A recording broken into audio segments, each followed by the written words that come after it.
বছর হয়ে যায়, নবী আমার নবুয়তের মেসেজ দিয়ে দেয়, অর্থাৎ ডিউটিতে জয়েন হয়ে যায়। অনেকে ধারণা হলো নবী 40 বছর আগে নাকি নবী ছিল না। নাউজুবিল্লাহ। আমার নবী তো দুনিয়ার জমিনে এসেছে নবী হয়ে। আমার নবী তো সেদিন নবী ছিল। পানি কাদার সঙ্গে মিলেছিলেন, তার থেকে 1000 বছর আগে আমার নবী ছিলেন নবী।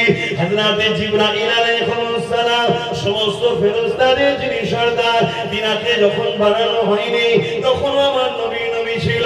হযরতে জিবরাইলকে আমার নবী একদিন জিজ্ঞাসা করলেন, এ জিবরাইল তোমার বয়স কত বলো? হযরতে জিবরাইল বলেছিলেন, ইয়া রাসূলুল্লাহ হাবিবাল্লাহ, আমি যখন দুনিয়াতে আল্লাহ সৃষ্টি করে আমি মাথাটা তুলে চোখটা খুলে দেখি আল্লাহ পাকের আরশ ছাড়া দিকে কিছু নাই। ওই আরশের নিচে একটা নূরের পর্দা রয়েছে। ওই পর্দা থেকে যখন আমার নজর পড়লো, ওই পর্দার মধ্যে একটা নূরের তারার চমক হলো। ওই নূরের তারার চমকটা দেখে আমি জিবরাইল ওই তারাটা দিবানা হয়ে গেলাম। ইয়া রাসূলুল্লাহ, ইয়া হাবিবাল্লাহ, ওই তারাকে দেখার জন্য আমি বড় পেরেশান হতে লাগলাম, ইন্তজার করতে লাগলাম। বছরকে বছর ইন্তজার করতে করতে 70,000 বছর কেটে যাবার পর ওই তারাটা আবার একবার উঠলো। আবার দেখার জন্য দিবানা হয়ে রইলাম, ইন্তজার করতে লেগেছি। 1000 বছর কাটলো, 2000 বছর কাটলো, আবার 70,000 বছর কেটে গেল। আবার তারাটা উদিত হলো। ইয়া রাসূলুল্লাহ হাবিবাল্লাহ, ওই তারাটা 70,000 বছর বছর ছাড়া ছাড়া একবার করে উদিত হয়। ইয়া রাসূলুল্লাহ, এই নূরের তারাটাকে আমি জিবরাইল 72,000 বার দেখেছি। এই কথাটা শুনে নবী আমার মুচকে এসে বলেছিলেন, জিবরাইল, ওই তারাটা তোমার নবী মুহাম্মদুর রাসূল। আরো জোরে বলুন সুবহানাল্লাহ।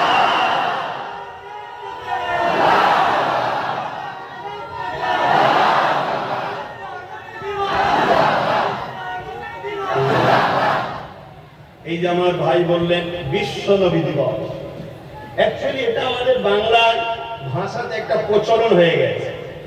ভাই ভুল বলছে, আমি সেটা বলবো না, এটা ভালোবাসাতেই বলছে। এটা আমাদের বাংলায় একটা প্রচলন হয়ে গেছে বিশ্ব নবী। আমার নবী বিশ্ব নবী নয়।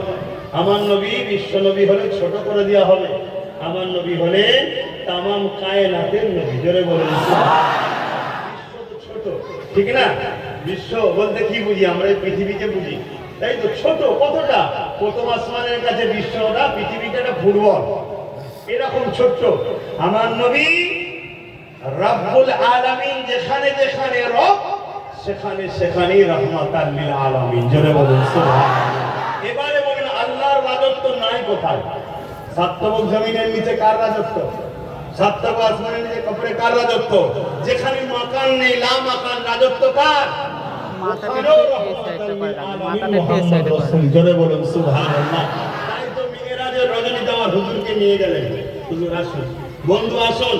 আমার নবী লা মাকান, যেখানে কোনো মাকান নাই, স্থান নাই, সেখানেও আমার হুজুর গেছে। জোরে বলুন সুবহানাল্লাহ। এই ছোট মেমোরিতে আমাদের ঢুকবে না। এত মানুষ হুজুরের কথা শুনে তাকবীর দিচ্ছে, সুবহানাল্লাহ বলেছে, নারে তাকবীর বলছে। আমাদেরকে দুনিয়ার আবার এক শ্রেণীর মানুষ মশকরা করে, মজাক করে। কিন্তু আমি আপনাদের বলে যাই, এটা এই প্রেম প্রমাণ দিচ্ছে আপনাদের ঈমান আছে। জোরে বলুন সুবহানাল্লাহ। হতে পারেন আপনারা গুনাহগার, আপনাদের সবার থেকে বড় গুনাহগার আমি।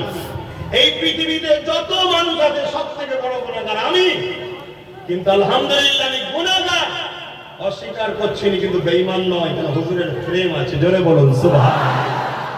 গুনাহ করেছি ওটা আমার খারাপ সাইড, ভুল করেছি খারাপ সাইড, অন্যায় করেছি খারাপ সাইড, হালকা বয়সে পাপ করে ফেলেছি খারাপ সাইড।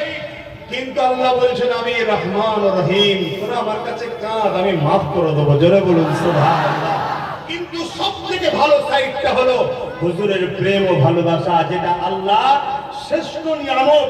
আমরা সেই আল্লাহর শ্রেষ্ঠ নিয়ামতকে দিলে জায়গা দিয়েছি। জোরে বলুন সুবহানাল্লাহ। আমাদেরকে অনেকে মাস্করা করে, মাথায় টুপি নেই, আসে মাথায় টুপি নেই, মুখে দাড়ি নেই, প্যান্ট শার্ট পরা, গুটকা খাওয়া, ক্রিটিসাইজ করে। আমি জানি এগুলো আমাদের অন্যায়, এগুলো আমার ভাইদের উচিত ছেড়ে দেওয়া। সুন্নতি টুপি পরা দরকার, দাড়ি রাখা দরকার, জুব্বা পরা দরকার, নামাজ পড়া দরকার, এটা দরকার। 100 বার বলছি, কোনোভাবে এটাকে ঠিক বলা যাবে না, এটা তোমরা অন্যায় করছো, অন্যায় করছো, অন্যায় করছো।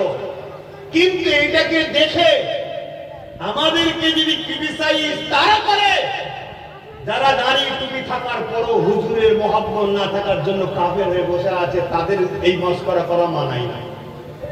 আমাদেরকে যদি খাজা হুজুর এসে কানটা মুড়ে দেয়, দাদা হুজুর কানটা মুড়ে দেয়, ইনাদের তক্কার মানুষ যদি তারা মারে, তম্বি করে, বদমাইশ, মেনে লিয়া যায়। কেন? তাদের কাছে প্রেমও যেমন ছিল, আমলও ছিল। জোরে বলুন সুবহানাল্লাহ।